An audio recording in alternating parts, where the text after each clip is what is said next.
भगवत गीता में कहा गया है कि जिस तरह एक व्यक्ति एक नई शर्ट पहनने के लिए एक पुरानी शर्ट को छोड़ देता है, उसी तरह आत्मा एक नए प्रकार के शरीर को प्राप्त करने के लिए एक पुराने शरीर को छोड़ देती है। वसांसी जीर्णानि यथा विहाय। इस प्रकार 84 लाख प्रकार के शरीर हैं, जिनमें से मृत्यु के समय आत्मा शरीर धारण करती है। भारतीय हिंदू धर्म शास्त्रों पुराणों के अनुसार इस सुंदर विश्ववसुधा में छोट बड़े कुल मिलाकर 84 लाख योनियां बताई गई है। शास्त्रों के इन 84 लाख योनियों में सबसे श्रेष्ठ योनि मनुष्य योनि मानी जाती है, क्योंकि मनुष्य योनि में अपने शुभ कर्मों के कारण पुनर्जन्म जन्म की व्यवस्था भी है।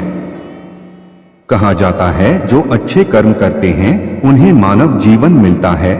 कुछ ऐसे जीव भी होते हैं जो शुभ कर्मों के कारण 84 लाख योनियों भटकने के बाद मानव देह में जन्म मिलता है।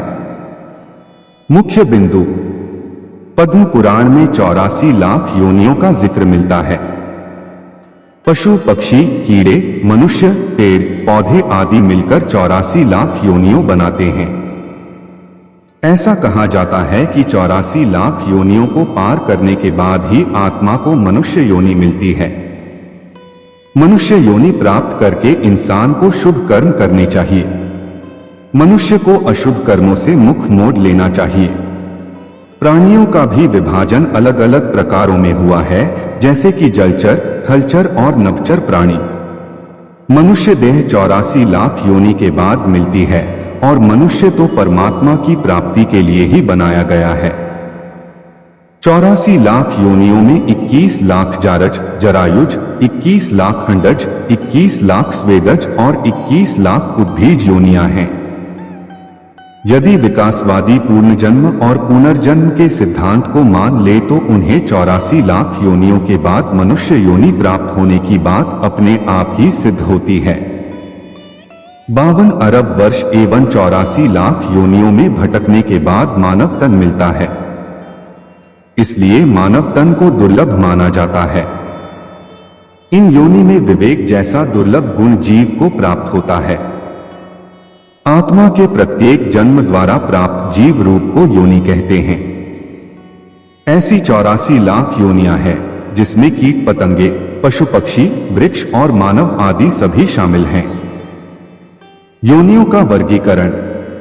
योनियों को धर्म के जानकार आचार्यों ने 2 भागों में बांटा गया है। पहला योनिज और दूसरा अयोनिज।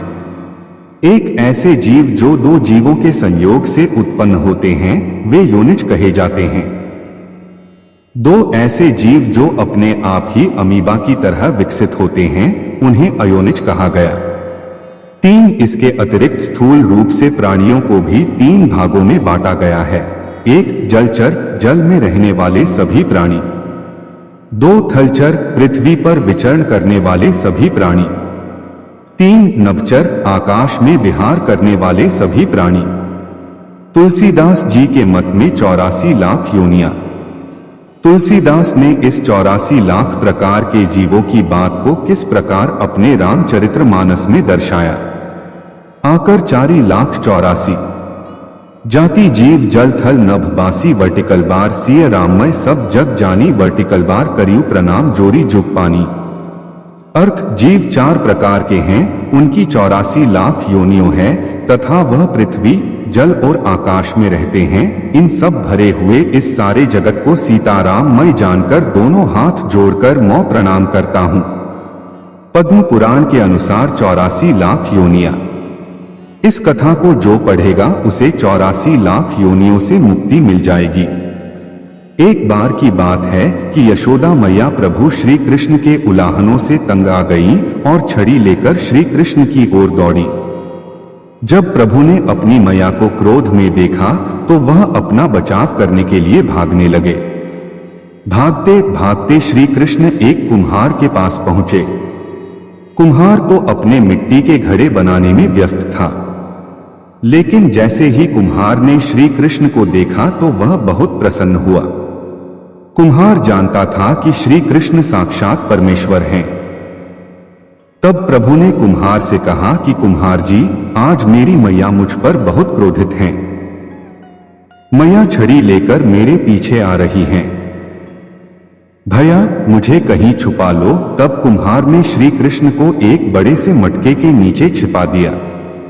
कुछ ही क्षणों में मैया यशोदा भी वहां आ गई और कुम्हार से पूछने लगी, क्यों रे कुम्हार, तूने मेरे कन्हैया को कहीं देखा है क्या? कुम्हार ने कह दिया, नहीं मैया, मैंने कन्हैया को नहीं देखा। श्री कृष्ण ये सब बातें बड़े से घड़े के नीचे छुपकर सुन रहे थे। मैया तो वहां से चली गई। अब प्रभु श्री कृष्ण कुम्हार से कहते हैं, कुम्हार जी, यदि मैया चली गई हो तो मुझे इस घड़े से बाहर निकालो।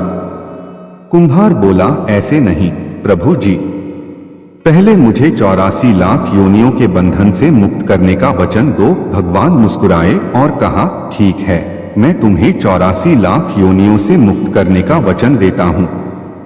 अब तो मुझे बाहर निकाल दो। कुम्हार कहने लगा, मुझे अकेले नहीं प्रभु जी, मेरे परिवार के सभी लोगों को भी 84 लाख योनियों के बंधन से मुक्त करने का वचन दोगे तो मैं आपको इस घड़े से बाहर निकालूंगा। प्रभु जी कहते हैं, चलो ठीक है, उनको भी 84 लाख योनियों के बंधन से मुक्त होने का मैं वचन देता हूं। अब तो मुझे घड़े से बाहर निकाल दो। अब कुम्हार कहता है, बस प्रभु जी, एक विनती और है, उसे भी पूरा करने का वचन दे दो तो मैं आपको घड़े से बाहर निकाल दूंगा। भगवान बोले, वो भी बता दे, क्या कहना चाहते हो? कुम्हार कहने लगा, प्रभु जी, जिस घड़े के नीचे आप छुपे हो उसकी मिट्टी मेरे बैलों के ऊपर लाद के लाई गई है। मेरे इन बैलों को भी 84 के बंधन से मुक्त करने का वचन दो। भगवान ने कुम्हार के प्रेम पर प्रसन्न होकर उन बैलों को भी 84 के बंधन से मुक्त होने का वचन दिया। प्रभु बोले, अब तो तुम्हारी सब इच्छा पूरी हो गई, अब तो मुझे घड़े से बाहर निकाल दो। तब कुम्हार कहता है, अभी नहीं भगवान, बस एक अंतिम इच्छा और है, उसे भी पूरा कर दीजिए, और वो ये है, जो भी प्राणी हम दोनों के बीच के इस संवाद को सुनेगा उसे भी आप 84 लाख योनियों के बंधन से मुक्त करोगे। बस यह वचन दे दो तो मैं आपको इस घड़े से बाहर निकाल दूंगा। कुम्हार की प्रेम भरी बातों को सुनकर प्रभु श्री कृष्ण बहुत खुश हुए और कुम्हार की इस इच्छा को भी पूरा करने का वचन दिया। फिर कुम्हार ने बाल श्री कृष्ण को घड़े से बाहर निकाल दिया, उनके चरणों में साष्टांग प्रणाम किया, प्रभु जी के चरण धोए और चरणामृत पिया, अपनी पूरी झोंपड़ी में चरणामृत का छिड़काव किया और प्रभु जी के गले लगाकर इतना रोए कि प्रभु में ही विलीन हो गए। जरा सोच करके देखिए, जो बाल श्री कृष्ण 7 कोस लंबे चौड़े गोवर्धन पर्वत को अपनी इकनी अंगुली पर उठा सकते हैं, तो क्या वो एक घड़ा नहीं उठा सकते थे? लेकिन बिना प्रेम रीझे नहीं नटवर नंद किशोर। कोई कितने भी यज्ञ करे, अनुष्ठान करे, कितना भी दान करे, चाहे कितनी भी भक्ति करे, लेकिन जब तक मन में प्राणी मात्र के लिए प्रेम नहीं होगा, प्रभु श्री कृष्ण मिल नहीं सकते। जय श्री कृष्ण, जय श्री राधे राधे।